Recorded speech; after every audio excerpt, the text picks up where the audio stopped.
need to know that my path is going to be different and I can borrow from things here and there to sort of help me get there, but I'm not going to follow someone else's plan. It's never worked for me and I can't. So I'm just sort of doing what feels right in the moment. And hopefully that will be the key to long-term success for me.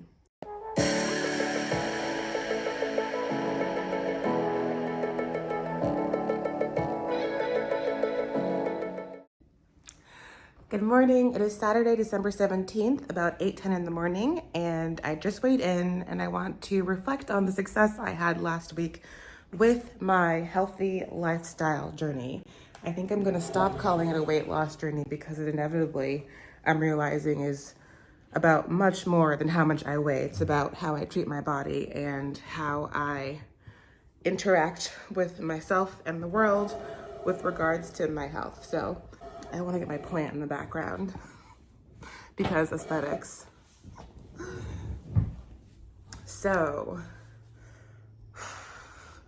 I have lost 3.6 pounds over the past week. I am really proud of my progress, and even though the number moved in the direction I wanted it to, like I just said, this is not about sort of having it be all about the number on the scale. But for those interested, I will pop in a little screenshot of my weight last week and my weight this week and the difference. Last week I was 257.8 and this week I was 254.2. This brings my weight loss for the week to 3.6 pounds. The thing that helped me achieve this progress in the right direction was prepping my lunch and bringing my lunch to work. Prepping my lunch and bringing my lunch to work every day last week.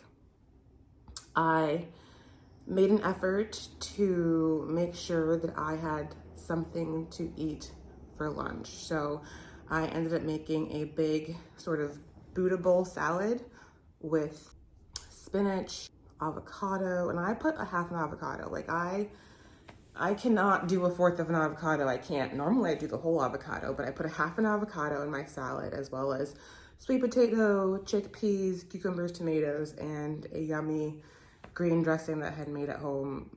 The first part of it did have a substantial amount of oil, and then the second recipe that I re-prepped during the middle of the week, I tried to cut back on the oil and use things like cashews to sort of give it that creamy texture. So having something to eat during the day, because I inevitably get hungry and I want to eat. And in the past, I've been like, oh, I'll just intermittent fast. Like I won't eat anything. And then come 11 o'clock, my stomach is roaring and I literally cannot think of anything else. And I will eat anything and everything. And it probably in the past has been, I don't know, 6 or 7 or 8 cookies or whatever's readily available to me. Just things that are processed and not healthy because I didn't plan. And so I ended up just thinking I could use my willpower to get me over that hunger hump, and it never works. I am like a slave to my hunger signals. When I'm hungry, like there's nothing else I can do. I've never been one of those people that's like, oh, I like forgot to eat all day. I look at those people and I roll my eyes because I'm like, that's never something I've ever experienced. Even if I'm like so busy, I'll be like, oh my God, I'm so hungry and I'm so busy. So it's not a thing that happens to me. But I digress. Lunch. Prepping my lunch. Prepping my breakfast also. I made overnight oats every single day this week. Tried a new recipe and that was really good. For the most part, it kept me full until around 11. And that's when I'd start to get hungry. And then just for dinner, I kind of just did whatever I want. I had taquitos like a lot this week, but I tried not to eat super close to bedtime, because that's sort of where I consume most of my calories, is between like 5 p.m. and like 12 p.m. And I'll eat and I'll go immediately to bed, which is not good. But I don't know, I find it very comforting to sleep on a full stomach. And for some reason, when my stomach is like, when I'm hungry, like I can't sleep. I don't know. I'm just so used to comforting myself with a full stomach that if I'm already having worries about other life things and I'm also hungry, like there's no way I'm sleeping. So the main goal of that rant was just to say that I tried to be more prepared with the things I was bringing to work to eat. I had a really big lunch box and I would just fill it with everything that I might be interested in that day. And some of it was on the healthier side and some of it was not on the healthier side. Like I think I had like 12 of those mini Nature's bakery bars, almost like the fake Newtons, because those are so good to me. Yes. So bringing my lunch to work every day, packing my breakfast, being more liberal with dinner, but then getting back on Noom. So I had bought Noom back in September again, as actually the second time I had started it. I started it a couple of years ago and then fell off of it and then rewinded the course several times and ended up discontinuing it. Back in September, I was like, you know, this makes a lot of sense. If my problem is emotional eating and binge eating, then there's something in my brain that's making me immediately turn to food that I need to address. So I just wanted that piece of education, which I have found really helpful. So I started in September, fell off, started it over again, brand new last week, following the lessons as well as weighing in every day and tracking my food. For the most part, I'm pretty good with tracking up until like afternoon snack. And then I'll eat a bunch of things and then go to bed and the next morning be like, oh, I should track what I ate last night, which is not ideal. Ideally, I should preemptively track my food so that I'm like, oh, I shouldn't eat 1,000 calories. But what ends up happening is that I'll eat and then track and realize, oh, wow, I just put away 1,100 calories for dinner. So always room for improvement, but that's okay. I'm pausing to think about tracking. Like, I don't want the rest of my life to be tracking food. Sometimes it can be very tedious, and I get to the point where I can get very neurotic about it. Like 1 tablespoon of whatever, I'll stress about measuring exactly the like 17 grams of whatever it is, and then like won't be able to leave it until I get the exact measurement in, and that's really annoying, you know? The new map does pretty good with tracking, but there are still some things that I find a little cumbersome and bulky, and so I don't always want to be like stuck to tracking what I eat. I kind of just want to get to a sense where I'm using it as an awareness tool to say, okay, this is what I'm grabbing for at this time of the day versus this time of the day, and can I link it to how I'm feeling, and maybe that'll help me gain more insight into why I eat the way I do. So I'm really just using it as like a reflection tool for now, because I do not plan to be tracking my food indefinitely. I just don't want to live that way.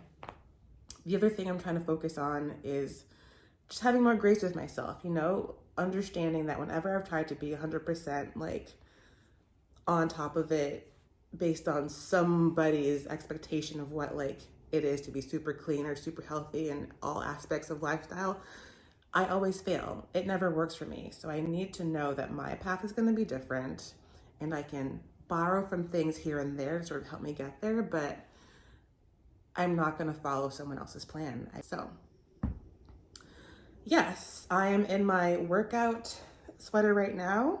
So this is not a sweater, but it's cold outside, so I wish it was a sweater. Workout long sleeve right now. I'm going to go to my kickboxing gym to get my exercise in. Ooh, I didn't even talk about exercise. So I did not exercise every day this week. I exercised, I think, maybe once or twice, honestly. I normally write it down, but I'm looking at my little board right now and I did not write it down. So that's not helpful at all. But I did 1 weight exercise in the morning and 1 like kickboxing exercise in the morning at home. I haven't been to the gym because I have the pup with me and he does not like being left alone. So I have to sort of figure out how I'm gonna do that. I know that I prefer working out in the morning, and if I leave it to the end of the day, it will not happen. Like, that's the thing I know about myself. So I know that to be true, and I don't have to do all the pieces right now, you know? I think I just need to focus on the food and getting in activity that I enjoy, and then that'll be a winning combination, but not being like every day I gotta do this, every day I gotta do that. I wanna work myself up to like the recommendations, but this is gonna be a baby steps process. Yeah, so that is my update for my weight. Nope, I gotta find a different word. I